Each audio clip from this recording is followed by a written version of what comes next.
Welcome to Cord Cutting Today for May 24th, 2019. This is the show where I give you a quick look at some of the biggest stories happening in the world of cord cutting right now. If you want to learn more about these stories, in the show notes down below, I'll put a link to each story. You can read them for yourself. Come up with your own opinions. I'll love to hear from you. If you are new here, hey, do me a favor, hit the subscribe button, hit the thumbs up. Helps us out a lot because it lets YouTube know you enjoy what we're doing here. And hopefully we can help you break free from the high cost of cable TV and still watch the shows you enjoy. Well, before we dive into it, happy Friday, happy start of Memorial Day weekend. I hope you are going to have a fantastic weekend. I mean, I know some people work. I spent that time in college working at a gas station where Memorial Day and all that was mandatory. Time and a half, which was nice. So if you're working, you're having fun, I hope you have a fantastic weekend no matter what's happening. Hopefully you can enjoy the start of summer. And don't forget, on Monday, I won't be here. We're going to skip Monday as a holiday. We'll be back on Tuesday for a regular daily cord cutting today. But we will have a Saturday show this weekend. So just want to make sure everybody saw this at the beginning in case you didn't go to the end. Well, let's dive into it. And again, if you're heading out, have a great weekend. But let's dive into the news. First up, a great deal. The Roku stick, at the time I'm recording this deal feels like it should be ending any minute. I'm kind of surprised this deal is still happening. But the Roku stick is on sale for $39.99. Plus, you can get 30 days of free Sling TV. You have to be a new Sling TV subscriber to take advantage of that extended 30-day free trial.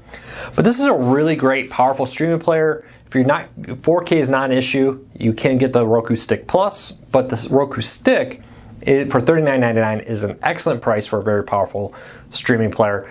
Even if you're just looking for a portable streaming player to take to the hotel rooms, etc., this will work on the road too. So link in the show notes to that deal down below. This deal's been going on a lot longer than I thought it would, so don't wait. Today, tomorrow, who knows? It could end at any moment. All right, first story of the day.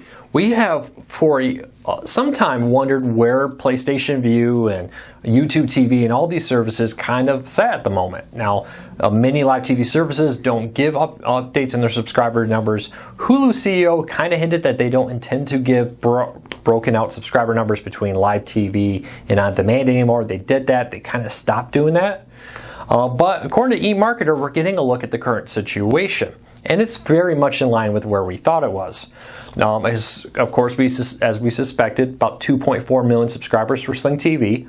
Hulu at about 2 million subscribers. DIRECTV NOW at about 1.5 million subscribers. YouTube TV at about 1 million. PlayStation Vue at about 800,000. And Fubo TV at about 300,000. Now, Philo and some of the others like Watch TV were not listed in this eMarketer report we saw. Could mean they're below Fubo TV. It could mean that they are above it, but they don't have enough data over at eMarketer to properly place it. Some of these, like Fubo, have at times disclosed their subscriber numbers. Others, like Philo and YouTube TV, have never done it officially, and we're relying on statistics and surveys and other information to get this.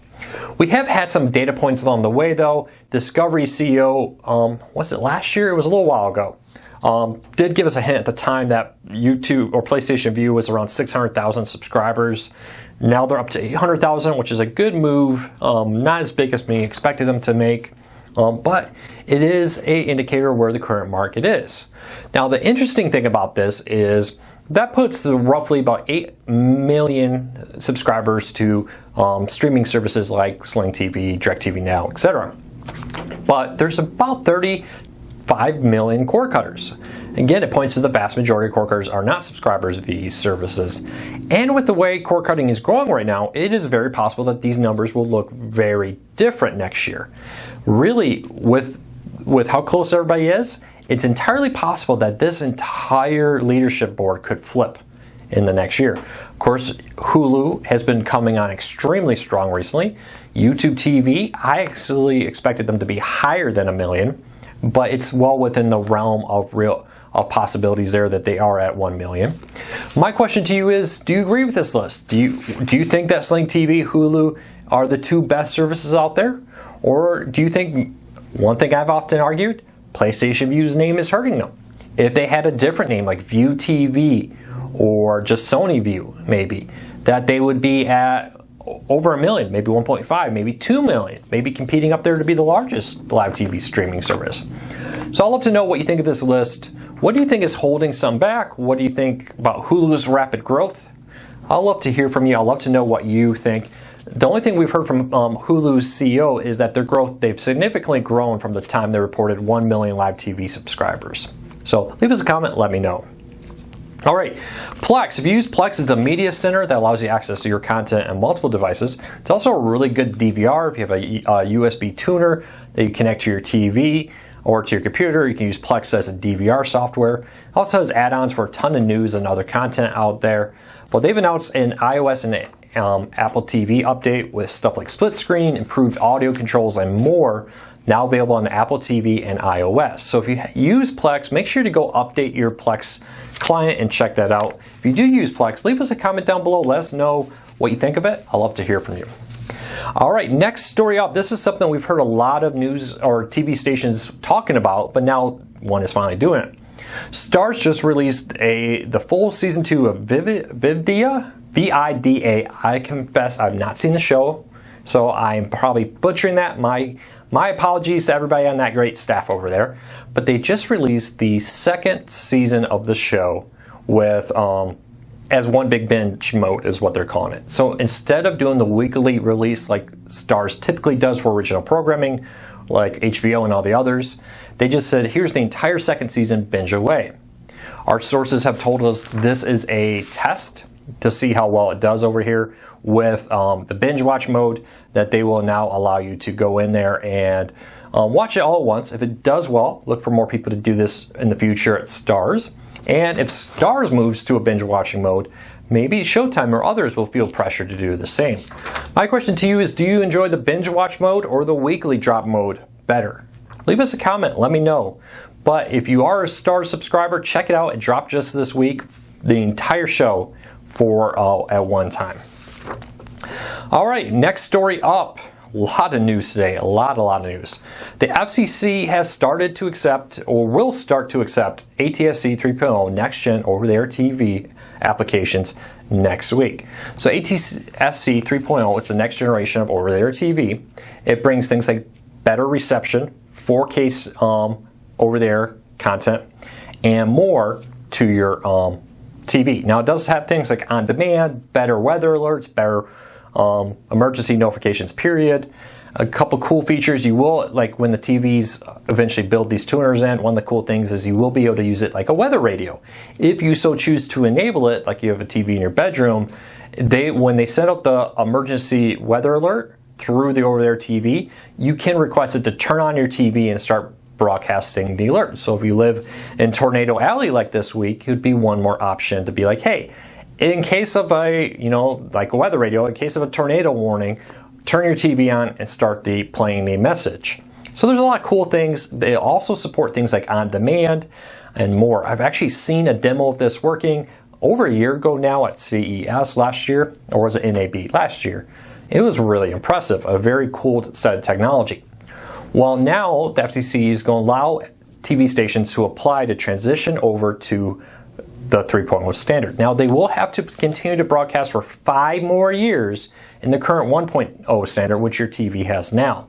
Currently, there is no publicly sold devices out there with 3.0. Now, at NAB, about a month and a half ago, there were 3.0 tuners, both in USB and other modes, that did work, that were being demoed as an option there. There was talk there were others. When we interviewed Sinclair about this, they announced that they intend to have like 20-some stations live by the end of this year, and that they will seed these markets with affordable tuners for people to take advantage of. What affordable means, we'll have to wait and see. But I imagine it'll be a lot like the digital transitioner, where you could buy a little box, you take the HDMI, you put your antenna into the box, take the HDMI to one of the ports in your TV, you now have the new 3.0 standard. There has also been talk that TV manufacturers, maybe late this year, next year, would start selling TVs with the 3.0 standard. And there's even been some tuner manufacturers building tuners that are dual, so 1.0 and 3.0, so your TV would be able to pick up both set of stations side by side. We'll have to wait and see.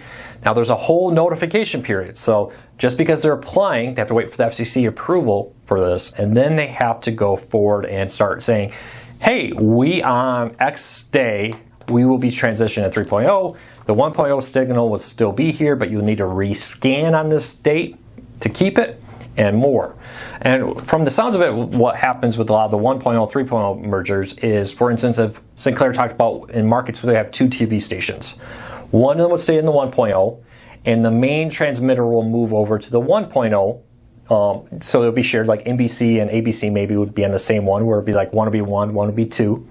And then the new one will be all in 3.0. So the old ABC transmitter, let's say, will be all 3.0, and it will dual cast both the CBS and ABC in their market. Nexstar and Sinclair have also announced partnerships to do this, where maybe, you know, all the old 1.0 will go to the Nexstar, all the new ones will go to Sinclair, and to honor the 3-year one.